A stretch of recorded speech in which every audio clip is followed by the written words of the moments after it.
Hi, and welcome to another edition of the Collector's Corner, presented to you by the Tainted Glove Network.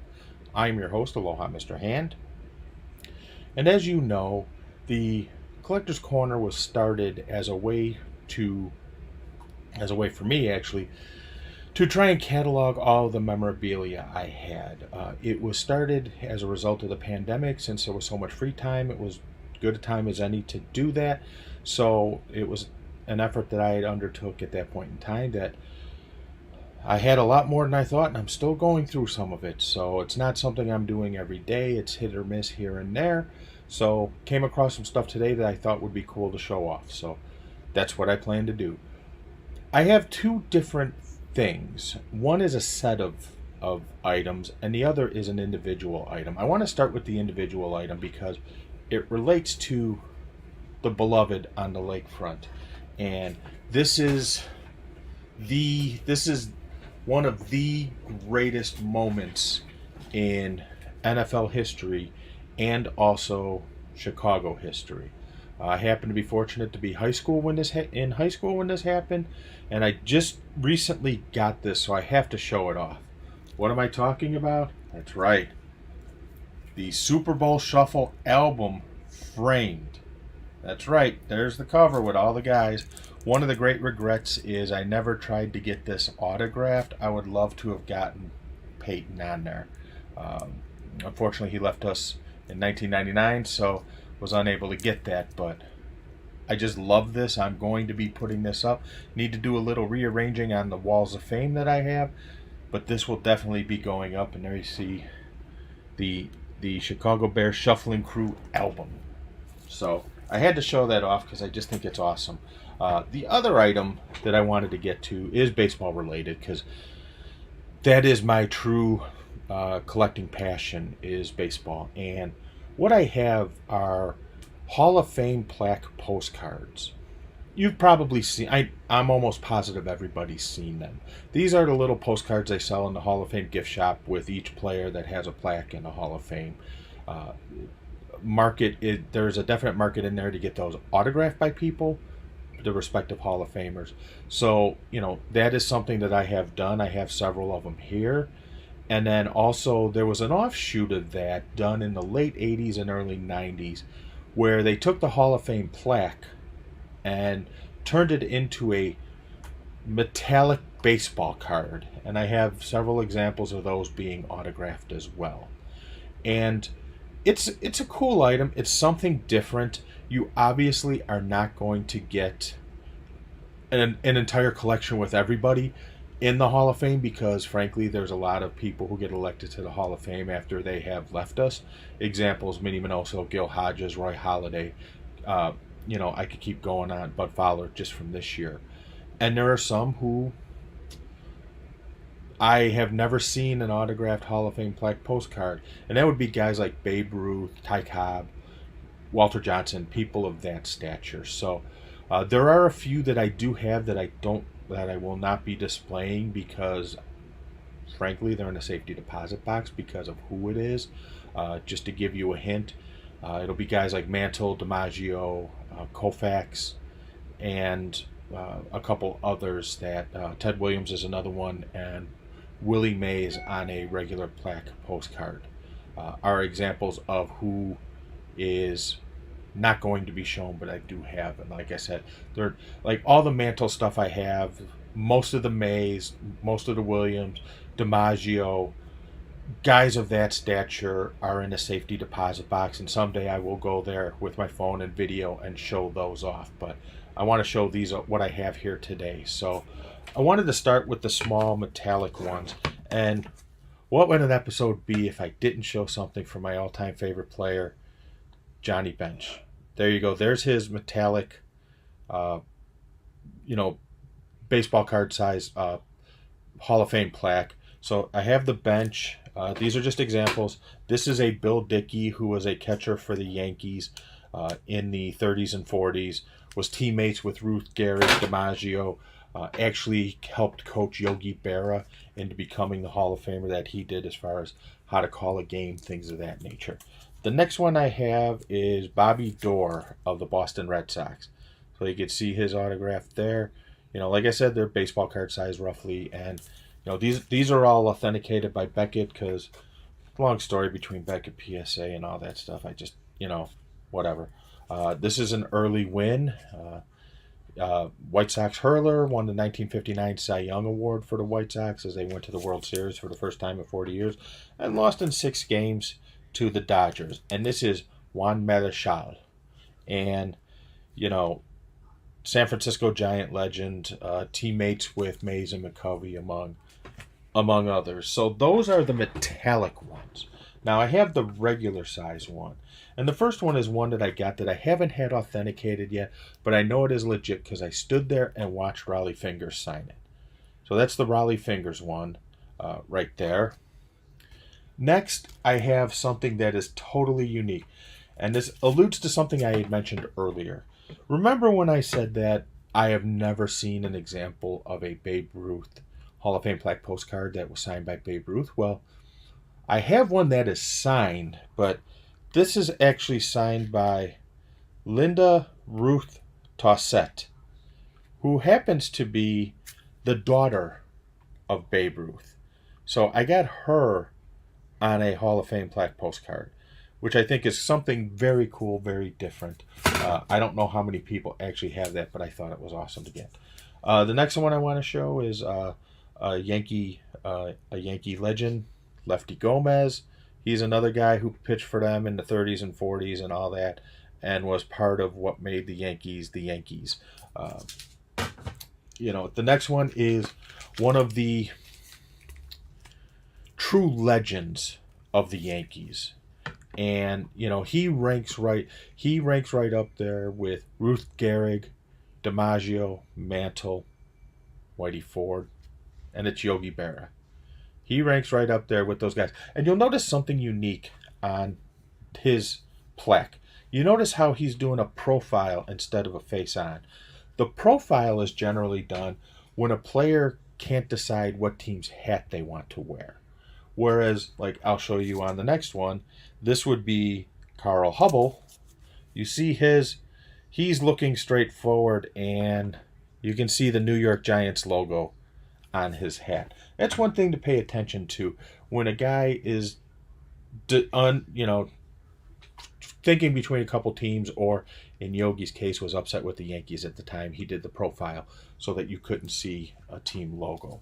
I know a couple players have joked, I think Ken Griffey Jr. was one of them, who wanted to have the Nike swoosh put on his hat when he was inducted into the Hall of Fame, but that didn't happen. Another one, a true Hall of Famer, Joe Morgan. I know a lot of people rag on Morgan because they thought he was arrogant when he was doing ESPN Sunday Night Baseball, but I've met him a couple times. Very nice man. Unfortunately, he's no longer with us. The next one is someone else who is no longer with us, who I met once and was very rushed.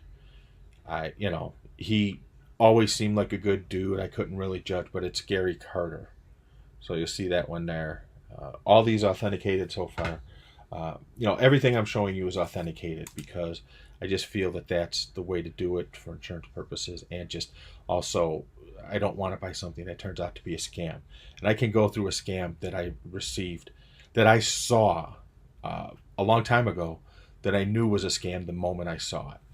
But moving on with this, and I'll go to that at the end. This is Joe Cronin, former player, former manager, former commissioner, former American League commissioner, if I remember correctly. So I have some others. These following ones are all authenticated by JSA. Like I said, there's 3 major authenticators I deal with: Beckett, PSA, and JSA. Beckett is Beckett Collectors. JSA is James Spence Authentication, and PSA is Pacific Sports Authentication. So the next one is one that I probably should have in the safety deposit box, but I don't. That's right, Willie Mays. And there's the JSA reference information on the back there, but got Willie Mays right there. Mount Rushmore of Baseball Hall of Famers right there. Mount Rushmore. The next one is, unfortunately, he passed away a couple years ago, Lou Brock. Again, another great player, part of the legendary Brockford Broglio, one of the worst trades in baseball history, as they say. The next one is Rube Marquard, who is an old-timer Hall of Famer. And then we have, who the heck is this one? Ooh. Oh, duh. Eddie Matthews, the former Milwaukee Brave, manager of the Atlanta Braves when Hank Aaron hit his 715th home run. Ed Roush, former pitcher from a long, long, long time ago. Monty Irvin, a member of those New York Giants and New York Giants teams. Also played with the Cubs. Teammates with Willie Mays. Was member of the 1954 World Series champion New York Giants. And as the story goes, after Mays made the catch, he was running back to the dugout at the end of the inning with Mays. And he said to Mays, "I didn't think you were going to get that one." And Mays responded to him, "Man, I had it all the way." I just love that story. I think it cracks me up. Here's another one. Travis Jackson. I'm going to speed it up a little bit here. Billy Herman. Rapid Robert Feller from Van Meter, Iowa. The Heater from Van Meter. And Enos Country Slaughter, who isn't exactly the most pleasant person in the world. So some more that I have: Earl Averill, Lee McPhail, who, if you've ever heard stories about Lee McPhail, absolutely insane person, and the grandfather of Andy McPhail, the former Cubs executive, among other teams. Charles Gehringer, I know the light's not exactly working here. Bill Terry, right there. Let's see who we got here. Jocko Conlon, a former umpire. Jim Bunning, a former senator. Funny story about Jim Bunning. I guess Moose Gowron used to have a bar by the racetrack on like 31st and Central, I want to say. Don't quote me on the exact address, and I was in there one night with a couple people late, and he was there, and he had some pictures of his days with the Yankees and pictures of Mickey and Yogi and him and Maris and all the guys, DiMaggio, all the guys. And he told a story about Jim Bunning asking him for a political donation. He's like, "Screw you. I went over against you. You think I'm going to give you money?" I just think it's hysterical to hear that. The next one we have is, what do you know? Another Bill Dickey. This time in the regular size. I am a former catcher in my ute, if you will, so I've always been drawn to catchers. The next one I have is actually two of Lloyd Wainer, former, if I remember correctly, a former Pirate, and a couple other teams as well. Next one is the White Sox Ted Lyons in red, which stands out a little bit.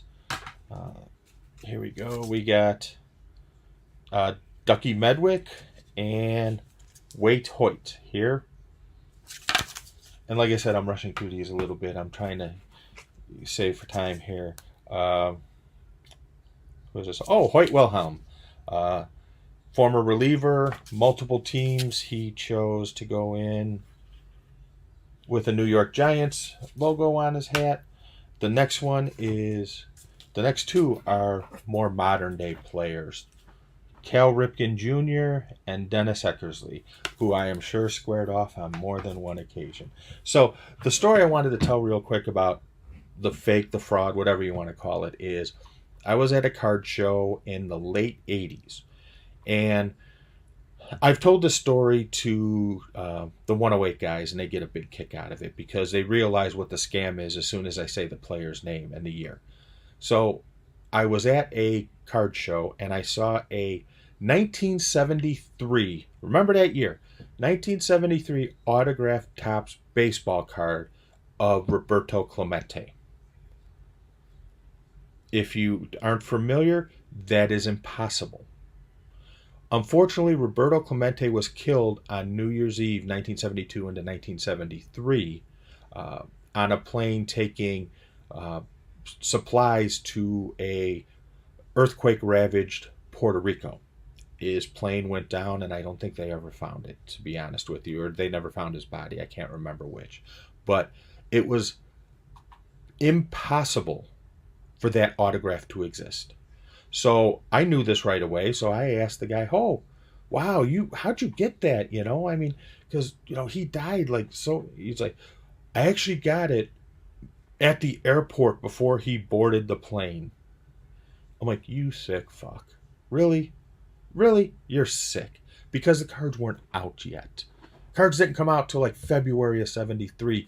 It was New Year's Eve '72. So obviously I did not buy the item. I just said, "Oh, I'll have to think about it," and walked away. I should have made a bid for like $5 on it for the novelty of it, but I just felt, no. But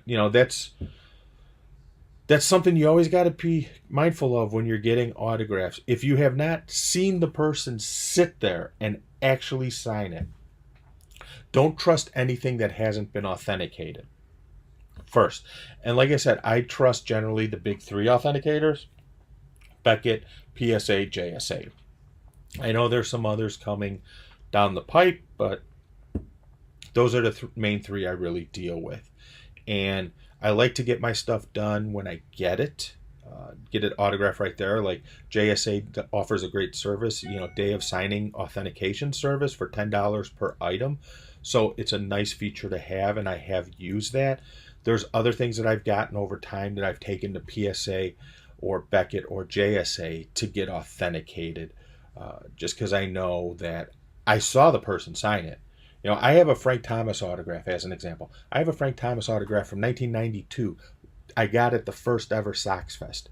That autograph signature is completely different than the one he has now. It is night and day different than the one he has now. So I have both versions, if you will. And it has his full name on it. It says Frank Thomas, not F scribble T scribble 35 HOF 14. I have both variants of it. So it's something to pay attention to.